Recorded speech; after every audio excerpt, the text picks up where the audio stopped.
Today I'm going to be telling you how you can make a living with match betting.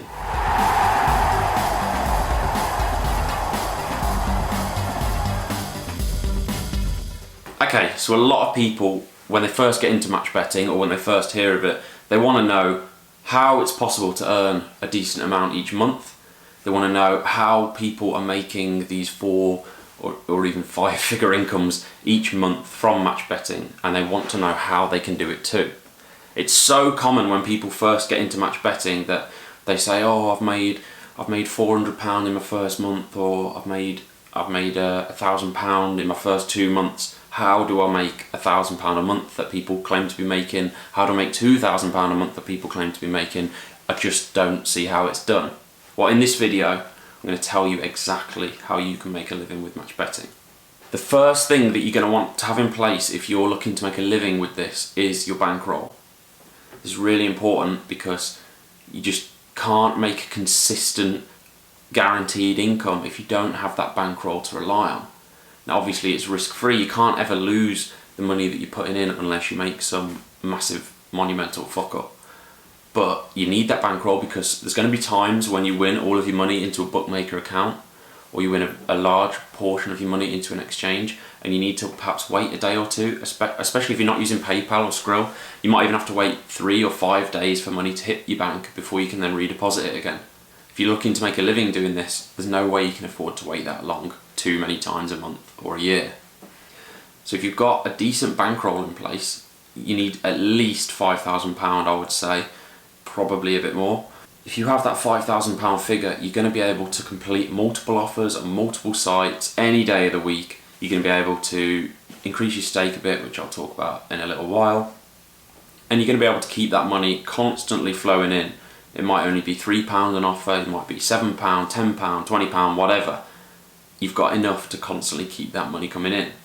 The second thing you're going to need, if you're looking to make a living with this, is you're going to have to put in time. This isn't really a 9 to 5, and that is a blessing in one way, but in another way, you're going to have to make a few sacrifices. There are going to be evenings when the football's on, or there's going to be weekends when there's a big horse racing meet on, and you're going to have to put time into that. If you've got a family, you're going to have to consider those things. Obviously, most families would be more than accommodating if you're going to say, right, let me put in a few hours and I'll make a few £100. But you are going to have to be dedicated to this. Evenings and weekends are pretty common, to be honest, with match betting. So you're going to need to be able to make sure you can put that time in every week and every month. It's not just the amount of time that you can put in each week either, because every week tends to vary.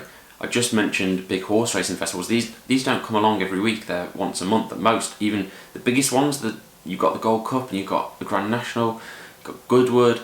There's a few others as well, but they're very rare. There's only a few a year. And you're going to have to make sure you can put in either a whole week, this could be 6 AM to 6 PM for 4 days running, and then you're going to have to put in some time at the weekend as well. It's not about having a set schedule, it's about constantly being able to adapt and put in the time when it's needed. The beauty of this thing is, if there isn't anything on, you can give yourself the day off. You can give yourself a few days off. You can give yourself most of the day off. It doesn't really matter as long as you can put in that time when it's needed, whenever it's needed. The next thing you're going to need to consider is, going back to your bankroll a bit, is your stakes. There are times when you're going to have to be putting down some big stakes and going for some big wins. There are a few offers around on the day I'm recording this where the potential that you can win is unlimited. If you put down 20 grand, you could come out with a win of 200 grand. Obviously you've got to factor in the bookies' max payouts, but and I'm talking with ridiculous figures there. I certainly don't bet £20,000 or anywhere even close to that on any bets. But there are going to be times when you're going to want to put down £200, £500, maybe even £1,000 on a single bet, and you're not actually guaranteed to win it. Of course, with match betting, you're not actually going to lose the bet, but you're not guaranteed to win anything. You're going to have to rely on a bit of luck. Perhaps you need a football team to win by a certain amount of goals, or you need a tennis player to win by a certain amount of sets. There's a variety of factors, that way too many things for me to actually talk about in this video, but you're going to need to put in the money as an investment and just hope that luck is on your side so that you can hit a big win. You're going to need to be on a few of these offers each week, because if you hit one of them, you're probably going to hit your profit target for the month in one go. Another thing that you're going to need to consider is your account health.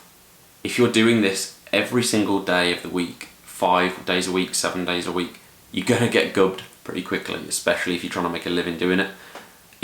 That's if you don't look after your accounts. I advise to many people, do not touch weekday horse racing.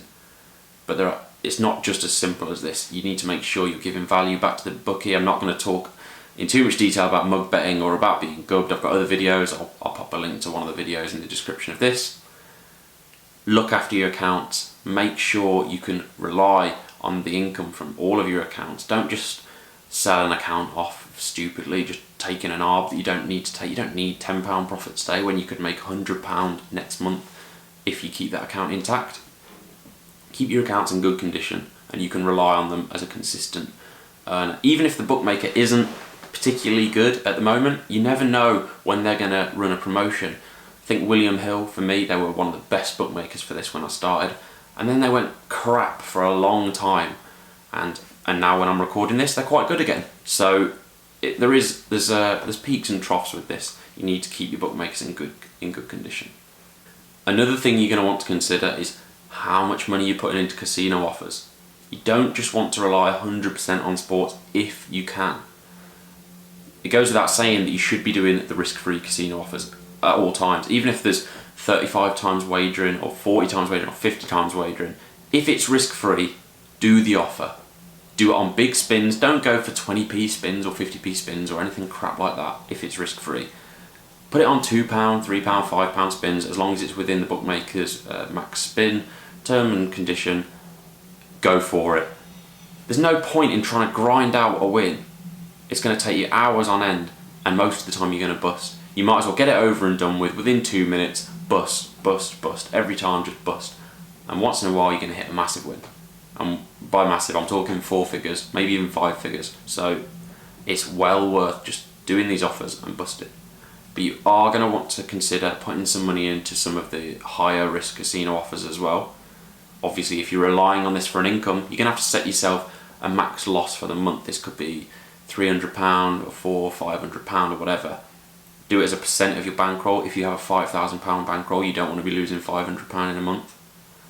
If you have a £10,000 bankroll, then £500 might be doable, especially if you can make sure you're bringing enough money from the sports side of things, or if you perhaps had a really good month the month before where you can afford to invest a little bit more. You're going to want to consider those things, and it's different for each person. All I would say is to be responsible. So obviously what I've talked about in this video is the time you can put into this, the money you can put into this, and the amount of risk that you can put into this.